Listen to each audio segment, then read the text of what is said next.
Hi, good afternoon. It's Rachel here, and I'm making this video for the home group leaders who couldn't be with us last Sunday for the home group leader lunch that we had.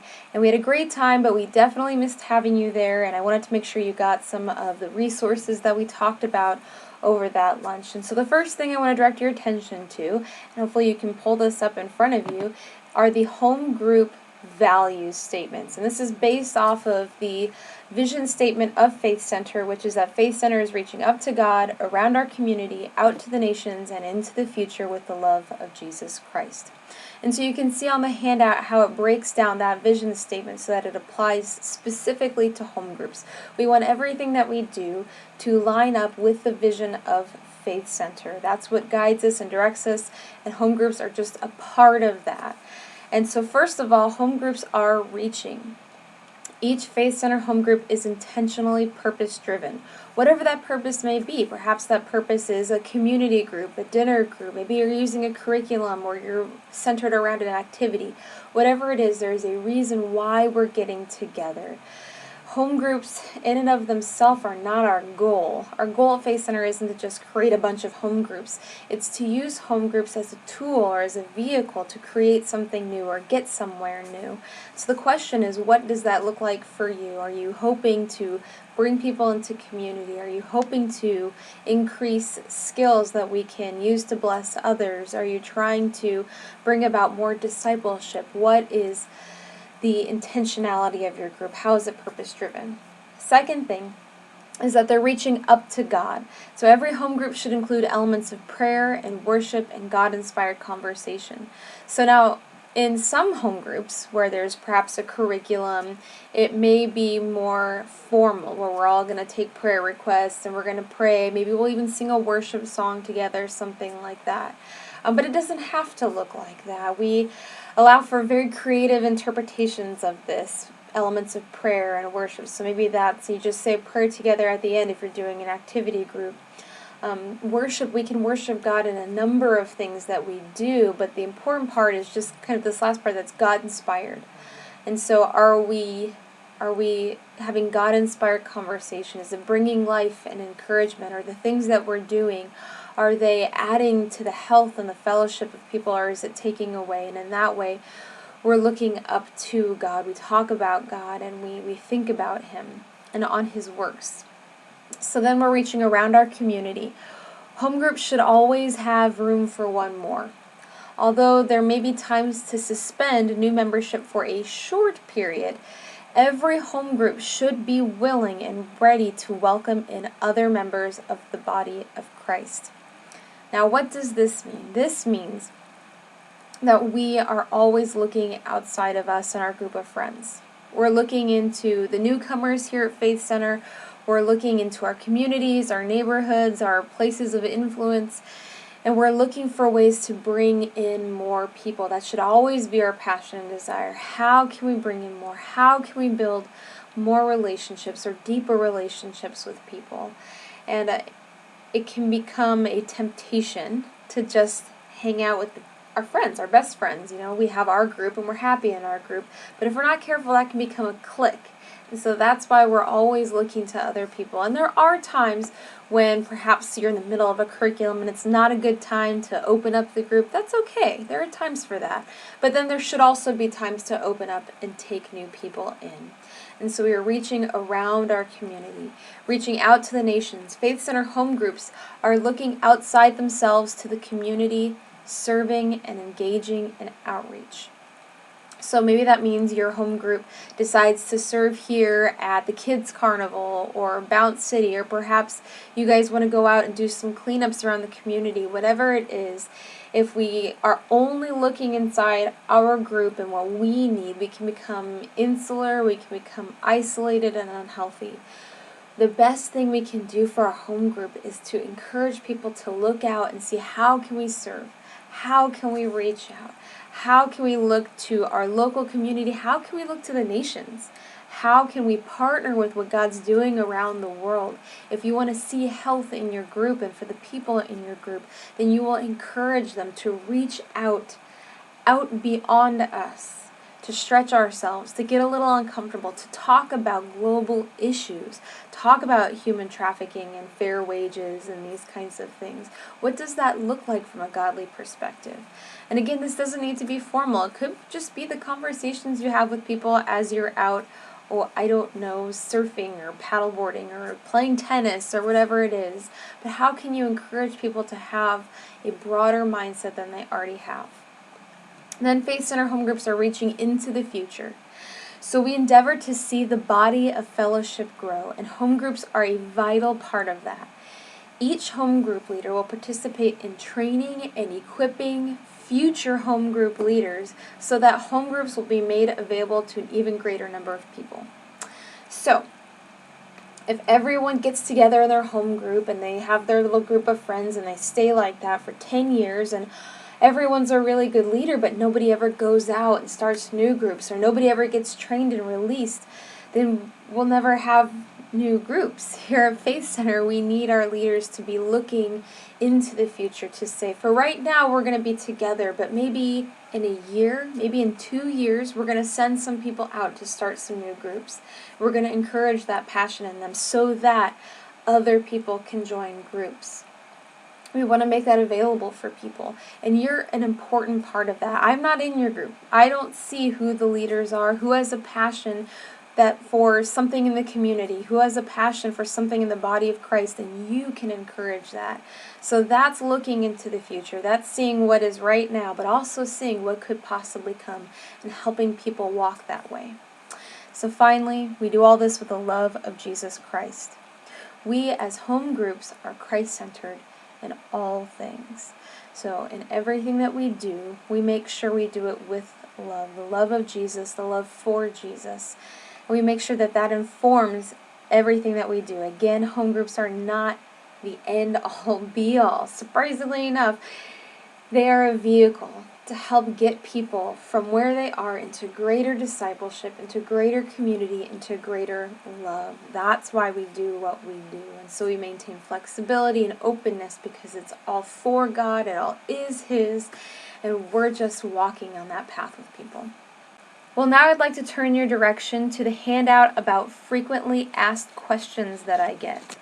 And so I wanted to go over some of these with you because they may be questions you have. If it's not a question you have, you can just skip forward in the video to the next question, or maybe listen to it because it's a question you have in the future. So the first question, that big question I get a lot, is how do I get people into my home group?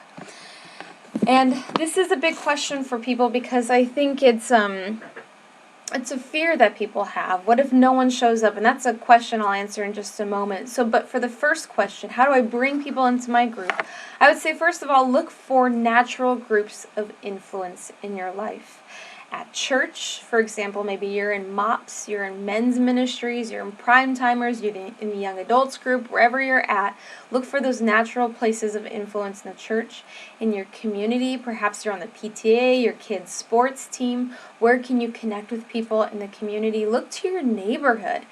Never overlook the people who are living to your right and to your left. You never know if they're needing community. And actually, we've had some home group leaders share stories of how their physical neighbors, they were talking to them, invited them to a home group, they ended up coming, and it was great. Their lives were changed, all because they paid attention to their surroundings, to the people who live around them.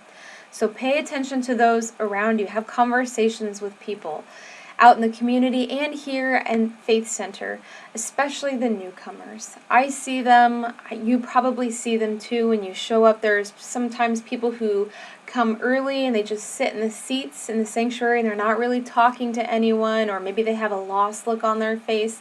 These are often people who are newcomers, and we on staff, we try to go out and reach and meet everyone, but we can't always get to everyone. But you can be a part of that because you are also community-minded. That's why you're doing this. You believe in community. So if you ever see people like that, especially if you think that there'll be an affiliation there, maybe they have kids, you have kids, and there's a connection point there, please reach out to people. Pay attention to those who are sitting by themselves or who are getting coffee and aren't really talking to anyone or have that lost days look on their face. Reach out to them. Have a conversation with them. See if they're needing a place for community.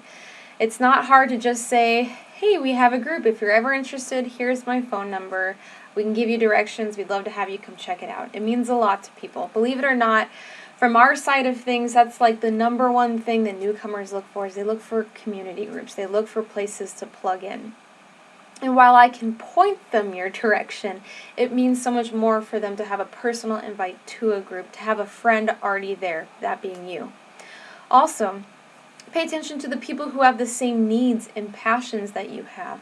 Listen and be open. You never know. If your group has a focus on, let's say, sewing or quilting, find out who else is passionate about that and see if they want to do that together in community. Instead of everyone alone in their homes, can we maybe get together and do it together as an activity? You never know. If you're into a particular sport, something like that, just pay attention to the people who also seem to be passionate about that and bring them together. So, this is just a reminder, but a personal invitation means so much more than just a flyer in the program, which is what I can produce. I can do that, and I do that every season. I create flyers, we do video ads, I make a display in the foyer. I do everything I can on my part to help people connect with you. But it will never mean as much. It will never be as impactful as if you invite people yourself. Why? Because I'm just a go-between. I'm a source of information for people. I can even do introductions. But to get an invitation from someone who's going to be at that group, who can sit next to them, who can welcome them, who can smile at them, that is something that people want, that they need. And so I cannot underestimate the value of personal invitations. I think sometimes people hope that they will sign up for a home group and I'm going to fill the home group for them. And trust me, if I could, I would. I would love to just hand all of you full, complete home groups, but I can't. That's not how it works. And so I do everything I can in my power to get the information out there, to be that go-between, to connect people. But it will never be as powerful as what you can do. So, everything I was saying before, those personal invitations, they mean so much. God can use people you never imagined. So stay obedient and stay open to that still, small voice of the Spirit. There are people that God wants to connect you with that you can't even imagine right now. That's who He is. He's the God of the impossible. He's the relational God, the God who's constantly drawing us back toward each other. And finally, don't be discouraged if people turn down your personal invitation. For some, just considering a home group is a first step. There are some who've been burned by community, who are afraid of community. And so for those people, just to even walk up to the wall of all the clipboards, that is a first step. And if they're not quite ready to sign up now, that's okay. Don't be discouraged if people turn down your personal invitations. God may be doing something inside of them, and you're just called to be available. So be available, let God do the rest. This is a journey.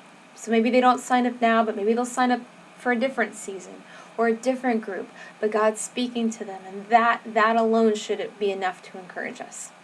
So at this point, what I'd like you to do is I'd like you to pause your video, because we did an activity at the lunch, and I want you to do it too. So you're going to pause it, and you're going to think of 3 people that you would like to invite to your group from the church or from the community or your neighborhood. But write down, actually physically write down 3 names. Grab pen and paper. Write down 3 names of people you would like to invite. And maybe they're just off-the-wall people. Pray about it. Maybe God will surprise you with a few names. So, pause now.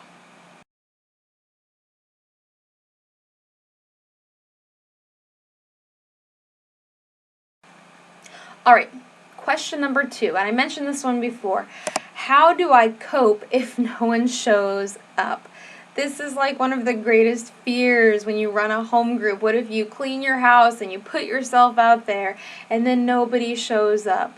It's hard not to take that personally, to feel like it says something about you. And so my first piece of advice is you don't take it personally. Don't take it personally. Home groups are an experiment. So sometimes they work out and sometimes they do. The important thing is that we remain open and available. We have to redefine how we look at success. If God calls you to do this, to step out and offer up your home or to offer up this idea, then that's a success if you've done it. That's what you're called to do. As for bringing the people in, we invite people, but God's the one who really directs them, who guides their hearts. So, something to remember. Not everyone who signed up will show up, and that has nothing to do with you.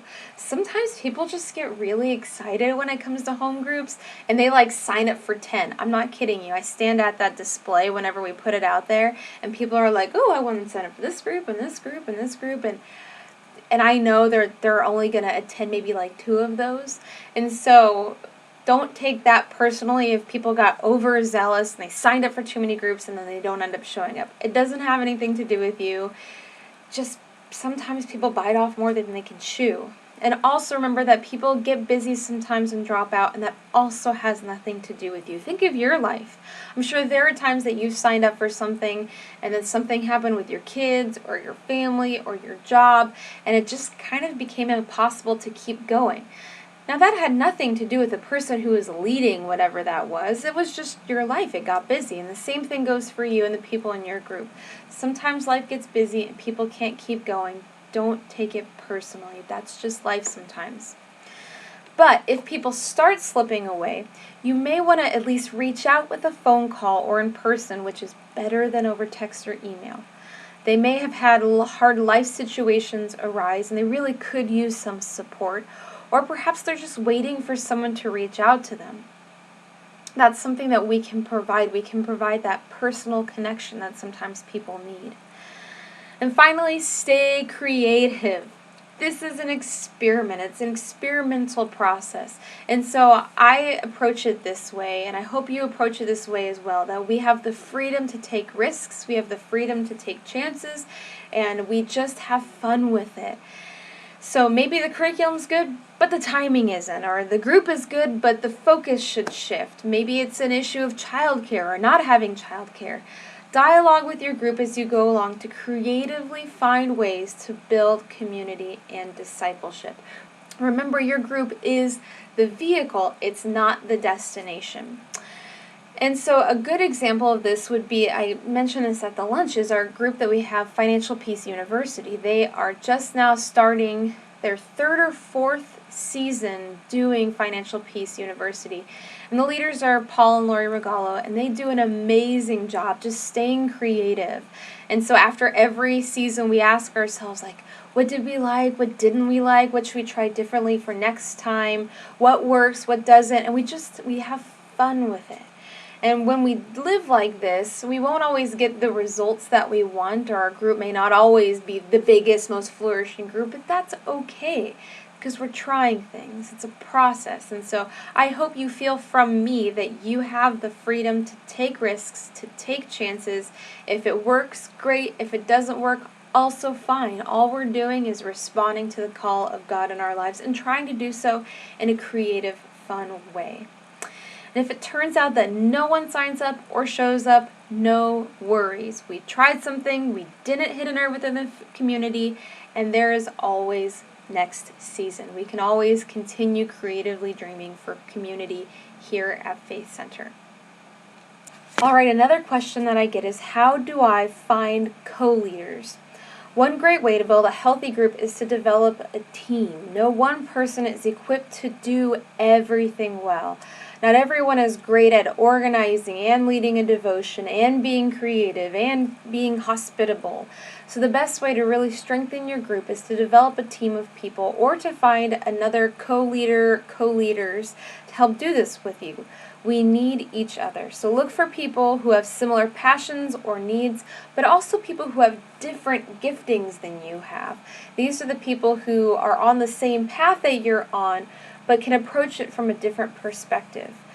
Don't be afraid if they are different than you. However, you never know who God is calling into leadership.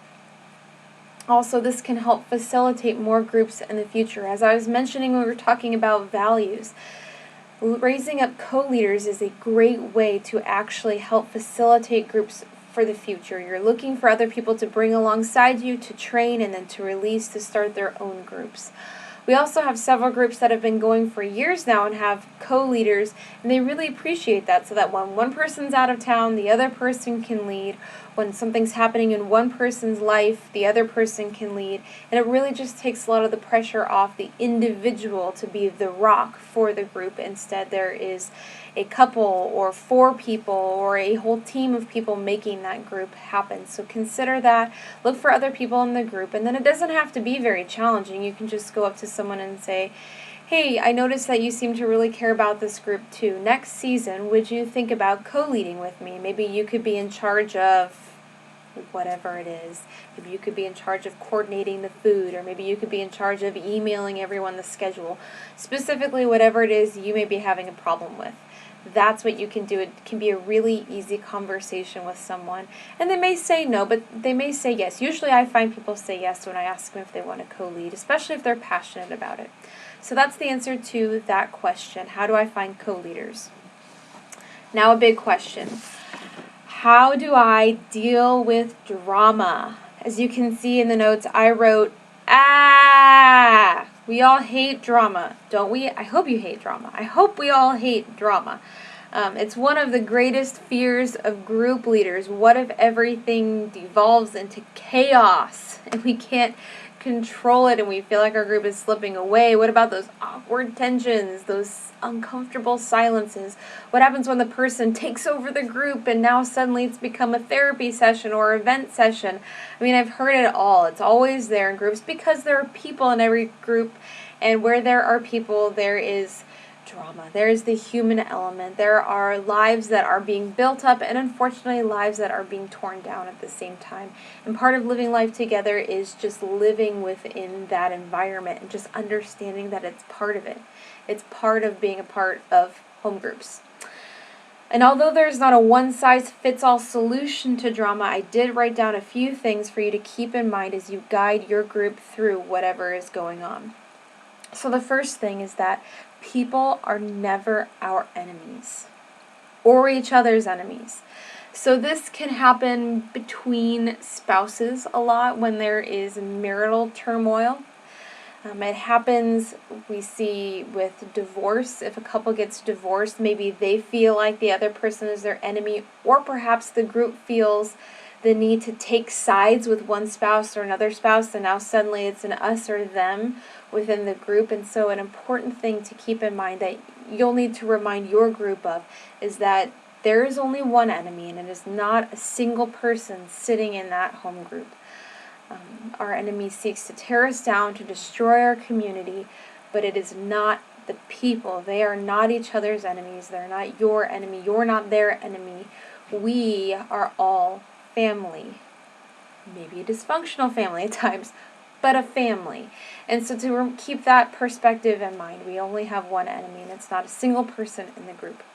The second thing is that we are all broken and that we serve from our brokenness. Romans 5:20 says, but where sin increased, grace increased all the more. So is there sin in your group? Is there sin in the lives of people in your group? Absolutely, of course there is. Therefore, grace can abound all the more in your group. Do you find that your group is a safe place? Does it abound in grace? Are people giving grace to each other? A lot of times we can demonstrate this through our conversations. When we find other people are not giving grace to others, we can lead the way in that, just in the way that we talk about people or the way we talk about situations. Are we extending grace? Are we extending love and forgiveness and the benefit of the doubt? Or are we feeding into that? How can you encourage health? Ask yourself, what are the real issues? That question is very important. Sometimes drama will arise in a group not because of what's actually happening in the group, but because it is bringing up within someone else stories from their past or issues from their past or their perspective or something they're going through kind of independently, and the group is just exacerbating that. So if you find that's the case, then maybe not in the group setting, maybe just one-on-one, but have a conversation where you can help someone pull out what's really bothering them, what's really going on. How can you walk them through that? How can you find creative solutions for that? How can someone take another step. They're not going to fix it, but take another step on the journey towards health and healing. So what are the real issues? Number 3, we need to remember that we're just one chapter in the book of each person's life. Just one. Let God do the writing. Only He knows where the story will end. Our part is just faithfulness. But it is a lifelong story. And sometimes, especially if you are like me, you just want things fixed now. How can we lay this issue to rest now? How can we get out of this uncomfortable, awkward situation now? I don't like it. But that's not how the story goes sometimes. Sometimes we have to walk through those periods of discomfort, those periods of awkwardness and tension, because God is doing something in the greater story. And so to be patient. Be patient with the people in your group. Be patient with yourself. You're not always going to have the right answers or do the right things. Sometimes I walk away from a conversation and I think, oh my gosh, was that the right thing to do or the right thing to say? I don't know. And that's okay. Have some patience with yourself. Have patience with people in your group. It is a long story and we're just one chapter. Number 4, Ecclesiastes 4:3 says, "For everything there is a season, a time for every activity under heaven." So I adapted that a little bit for home groups. So that means there's a time to listen and a time to speak, a time to confront and a time to remain still, a time to ask hard questions and a time to give the benefit of the doubt, a time to shut down a conversation and a time to let it linger. And so that's why it's so important that as home group leaders, we are gently walking through the process of building relationships with people, that we aren't forcing things to happen just because we want them to happen, but instead to pay attention to the Holy Spirit who's speaking to us about what should happen next. And all we do is we take the next faithful step, whatever that looks like. In this moment, what's the next faithful step? I can't fix everything, but if I could have discernment in the moment for one thing, what would it be? What would that next thing be? And so that's what we pray for. We pray for discernment. Number 5, without breaking a confidence, seek support from other home group leaders or one of the pastors. There's a community of home group leaders. We have people who've been leading home groups for 20 years. I'm sure they have a lot of advice they could give. Don't be afraid to seek them out. Come to one of the pastors on staff. I'm always here as a resource for you, but maybe there's someone else you'd rather talk to. Totally fine. Find someone to talk to because you don't have to go through it alone. Please don't go through it alone. If we're learning anything from home groups, it's that we should be doing things in community. So find someone to talk to about what's going on so you don't have to bear that burden by yourself. And finally, number 6, kind of going back to that whole topic of discernment, don't forget the spiritual element. There is a spiritual war going on within your group. I really believe that. You do have an enemy. It's not people, but you do have an enemy who would like to tear people down and would like to distract people from the very real work that God is doing. And so it's so important for us to cover our groups in prayer. And there should be a resource for you that I've emailed out, and that is a prayer chart for the week. You can print it off and write your group members' names, and each day you can divide it over the 7 days so that every day you're covering your group in prayer, people in your group in prayer, and really just praying for wisdom and discernment so that if a situation should arise, you will have already been praying about that person, maybe even that situation, and you will be more equipped in the spirit to deal with it so you can feel at peace with God and with people and to know what it is you should do. So I'd like you to print off that prayer chart. If you need me to print it off for you, I can. And create a prayer list for the people in your group. All right, final question I get. What if I want to keep this group going? Now we use a seasonal format here at Faith Center. 3 seasons, spring, summer, fall. Every season we either relaunch home groups that have been going on or we launch new groups. And people ask me about this and say, why do we keep doing it seasonally? And there's a number of reasons why we do that. First of all, it gives people a chance to have a break between leading groups. If they need a break, you can reevaluate how things are going, kind of like what we talked about with the creativity. You can say, what did I like, what did I not like? Maybe there's a lot going on in your life right now as a leader and you may need a break. Maybe the people in the group need a break, a season off. Totally fine. That's what it's there for. Also, everything has a life cycle, and so maybe the life cycle of your group is only 8 weeks. That's okay. Maybe it's 2 years. Then we'll keep it going for 2 years. But at the end of each break, then, we have a chance to say, how do we feel this group is going? Do we feel like it's completed its purpose, its journey, or do we want to extend it and keep going a little bit further? And I have people on both sides. I have people who say, no, really, I think this was for 8 weeks only. Great. I have people who say, no, we're still going pretty strong. We still have a lot of motivation, so it keeps going longer. And there's really no one optimal length for a home group, but this just gives us little points, little checkpoints where we can check in and see how things are going, give you a break if you need one. Plus, it also helps people who perhaps have a fear of commitment to feel like they're just committing to one season and seeing how it goes for them. Again, for some people, signing up for a home group is a really big deal, and so for them, knowing that they're signing up for a season is a very safe way for them to get involved. Usually they like it so much they sign up for another season, if not with the same group, a different group, but they keep going with building community. But if you want to keep your group going, you absolutely can. Just tell me that, and we'll relaunch it the next season, and we'll just keep opening it up for people, and people will come and go as life happens, but that way we can continue making it available for people. And it also helps people get into the rhythm of looking for community. When it's very sporadic, sometimes it's hard for people to really make it a priority and to notice that need within their life. And so by doing it every season, we're helping people think in terms of life rhythms. How can we get involved with community throughout the year? But all that to say, while we do things on a seasonal basis, you can do it for a season or you can do it for longer. It's really up to you and God and the life cycle of your group. Well, I want to thank you for watching this video. I know it was a little bit longer, but this is to replace the meeting that we had, the lunch that we had, and so I hope you take some time to really think about and digest everything that we've talked about. If you had other questions that didn't get answered in this, please let me know. I'd love to write them down and make sure that they get included next time, as well as answer them for you. So any thoughts, questions, concerns, prayer requests, please send them to me here at the church. You can either call, text, email, whatever. I love it all.